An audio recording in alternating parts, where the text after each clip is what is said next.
सिर्फ सूरज के निकलने से सवेरा नहीं होता, विचारों को बदलने से भी एक नया दिन होता है। नमस्कार दोस्तों, इस ब्लॉग में आप सभी लोगों का बहुत बहुत स्वागत है। आज हम जानेंगे कि कैसे हुई थी राधा की मृत्यु और श्री कृष्ण जी ने क्यों तोड़ दी थी बांसुरी। इससे पहले अगर आपने मेरे चैनल को सब्सक्राइब नहीं किया है तो प्लीज़ इसे सब्सक्राइब कर दीजिए और अपना प्यार और सपोर्ट एक लाइक के साथ बनाए रखिए।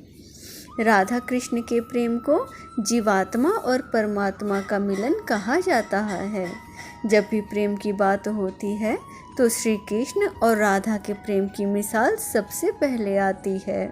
वो उनका बचपन का प्यार थी। जब 8 साल के थे तब दोनों ने प्रेम की अनुभूति की थी। कहा जाता है कि श्री कृष्ण को केवल 2 ही चीज़ें सबसे ज़्यादा प्रिय थी, एक बांसुरी, दूसरी राधा।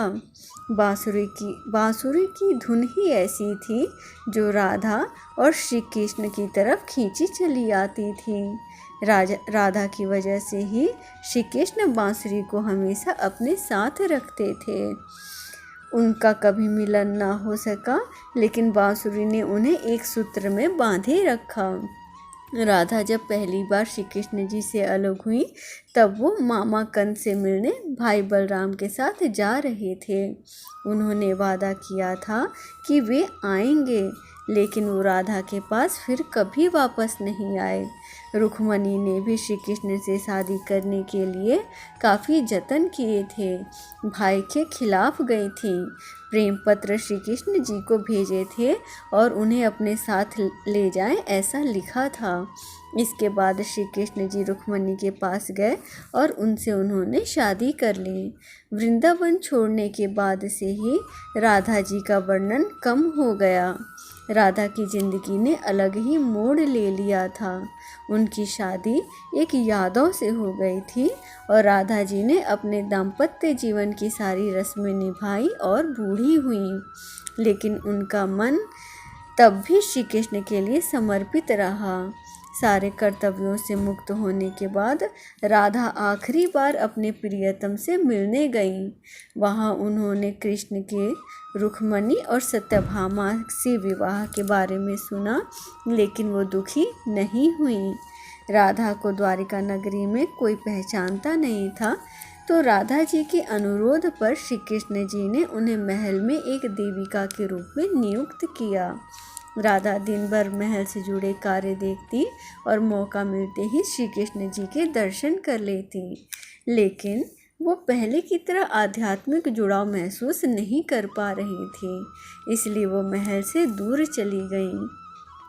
उन्हें नहीं पता था कि वो कहाँ जा रही हैं। वो चलती चली गईं। वो अकेली और कमज़ोर हो गईं। आखिरी वक्त में भगवान श्री कृष्ण उनके सामने गए और राधा जी के अनुरोध पर वो उन्हें आखिरी बार बांसुरी बजाते हुए देखना चाहती थीं। श्री कृष्ण जी ने बेहद सुरीली धुन बजाई। दिन रात उन्होंने बांसुरी बजाई। राधा जी आध्यात्मिक रूप से कृष्ण जी में विलीन हो गईं और धुन सुनते सुनते ही उन्होंने अपने शरीर का त्याग कर दिया।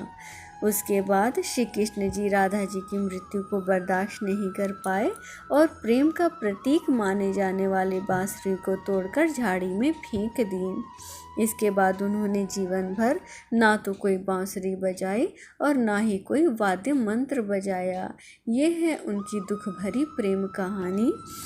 कहते हैं द्वापर युग में नारायण जी ने कृष्ण का रूप लिया था और माँ लक्ष्मी ने राधा रानी का जन्म लिया था। राधा कृष्ण का मिलन तो एक बहाना था, दुनिया को प्रेम का सही मतलब समझाना था।